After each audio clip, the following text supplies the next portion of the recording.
안녕, 친구들 반가워. 잘 지내고 있지?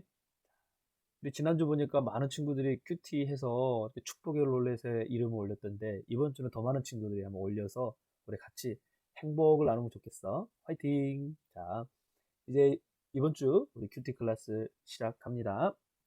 제목은 돌아온 탕자. 누가복음 15장 11절에서 24절까지 말씀입니다. 목사님이 가족 선교 여행을 러시아로 다녀온 적이 있었어요. 물론 코로나 전입니다. 2018년 네, 다녀왔고요. 그때는 겸이가 없었죠. 왜 갔냐면 어, 북한의 남자들이 러시아에서 이렇게 외화벌이를 하는데 너무나 힘든 거야. 그리고 괴롭히니까 러시아에서 공장에서나 이렇게 도망친 거죠.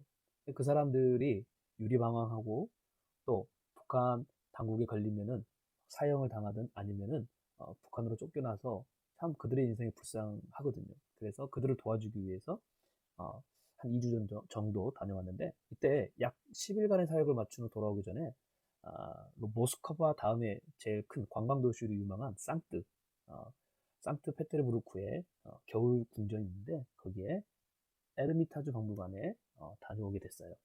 자, 이곳에는 약 300여 점의 컬렉션이 소장된 세계적 박물관으로 유명한 회화, 조각, 판화, 대생들을 볼 수 있는 곳이거든요. 야, 이 얼마나 멋진 곳입니까? 근데 너무 지겹더라고. 막 걷는 것도 힘들고 구경하는 것도 힘들고 막 다크서클이 막 쭉쭉쭉 내려올 때 갑자기 목사님의 눈이 빛나기 시작했는데 바로 이 그림 때문에 유일하게 잘 아는 돌아온 탕자의 그림이죠. 그래서 막 은희한테 아는 척하고 뭐 반가운 척하고 했어요. 자, 이 그림은요 오늘 본문의 내용을 묵상한 그래서 큐티를 잘해야 돼. 어, 이 사람도 큐티를 잘했던 것 같아. 17세기의 네덜란드 유명 화가인 렘브란트의 마지막 유작이었거든요. 진짜로 오늘 본문 내용을 가지고 묵상하고 난 다음에 그가 이렇게 그린 겁니다. 그런 그림을 통해서 무엇을 말하고 싶었냐? 인간을 향한 하나님의 사랑과 마음을 잘 표현하고 담아내고 싶었거든요. 그래서 오늘날까지 많은 사람들한테 기억되는 화가요, 그림으로 또 이렇게 인정받고 있는 것입니다. 근데 이 그림의 특징이 있다면 그가 잘 나갔을 때, 젊었을 때 그리지 않고요. 죽기 전에 마지막에 그가 그렸다는 겁니다. 그의 생애 말년에 돼서야 아마 자신을 향한 하나님의 사랑과 마음을 깨닫지 않았나 싶어요. 실은 렘브란트 인생을 보면요. 화려한 유명화가 뒤에 어둠이 크게 짙어진 그의 또한 삶도 있었거든요. 바로 4명의 자녀 중 3명은요. 두 돌이 되기 전에 죽습니다. 아내도 일찍 죽고요. 마지막 남은 아들마저 자기보다 4년이나 앞서 죽게 돼요. 가정을 잃어버린 아빠의 마음, 자녀를 잃어버린 그 아버지의 마음. 아마 그것을 자기가 깨닫고 알았기에 인간을 향한 하나님 아버지의 사랑과 마음을 이렇게 그림으로 표현하지 않았을까. 그 하나님의 사랑과 마음을 그래서 오늘 본문과 함께 이 그림을 보면서 우리 같이 큐티 해 보면 좋겠어요. 시작합니다. 자, 이 그림을 자세히 보면요. 바로 무릎 꿇고 아버지 품에 안겨 있는 이 돌아온 탕자, 작은 아들의 어, 모습 가운데 이 신발을 볼 수 있어요. 참 독특하죠? 왼쪽은 벗겨져 있고 오른쪽은 헤어지고 닳은 다른 어떤 그런 신발입니다. 이건 뭐예요? 온전한 삶이었을까요? 아니죠. 온전치 못한 그동안 얼마나 힘들었는지 그걸 표현합니다. 자, 크게 좀 확대해서 보면 이 이 작은 아들은 원래 이러한 모습이 아니었어요. 아버지랑 함께 있을 때는 그곳에서는 좋은 신발에 좋은 옷에 사랑을 받고 자랐는데요. 어느 순간 갑자기 지가 좀 컸다고 어른이 됐다고 또 아버지랑 사는 게 너무 재미없고 답답하다고 자기 유산 달라고 해서 다른 나라로 떠나간 거예요. 거기서 방탕하게 살면서 그 재산을 다 낭비하고 먹을 게 없게 되자 결국 다시 아버지 품으로 돌아오게 된 것이죠. 아버지를 떠난 아들이 고생하듯 하나님 아버지는 우리가 자신을 떠나 사는 것에 대해 굉장히 마음 아파하시는 것을 이렇게 표현하고 있다고 생각해요. 그래서 하나님 지금도 많은 영혼이 하나님의 사랑을 깨닫고 돌아오길 바라거든요. 그 가운데 바로 나도 여러분도 포함되어 있으면 우리 친구들 절대 잊지 않았으면 좋겠어요. 두 번째는 바로 이 아버지의 손입니다. 그 작은 아들을 안고 있는 이 아버지의 손. 어깨를 감싸고 있는 아버지의 오른손과 왼손을 보면 사이즈가 다르고요. 또 표현한 느낌이 다른 걸 알 수 있을 거예요. 왼쪽 손은 굉장히 오른손에 비해 작고 부드럽습니다. 그러나 오른쪽은 굉장히 힘줄이 막 붉어져 있으면서 크죠. 이게 바로 뭐냐면 왼쪽은 어머니 사랑을 상징하고 오른쪽은 아버지 사랑을 상징하거든요. 이게 바로 부모님의 사랑입니다. 그 아들이 언제 올지 모르는데 20절 한번 읽어볼래요? 아들이 아직 멀리 있는데 그 아버지는 그 아들을 보고 불쌍히 여기 아들에게 달려가 그의 목을 껴안고 입을 맞췄다. 얼마나 그 아들을 기다렸으면 매일매일 아들이 보이지도 잘 보이지도 않는데 얼마나 그 아들을 그리워했으면 그 그림자만 그 모습만 봐도 알 수 있었을까요? 왜냐하면 늘 생각하고 늘 기다렸다는 거죠. 그를 끌어안고 입을 맞춥니다. 얼마나 깊은 이 아버지의 사랑을 표현하고 있는지 우리가 알 수 있다는 것입니다. 아버지는 작은 아들이 어떤 잘못을 했든 모습이든 전혀 신경 쓰지 않았던 것 같아요. 그러면서 너는 내 아들이야.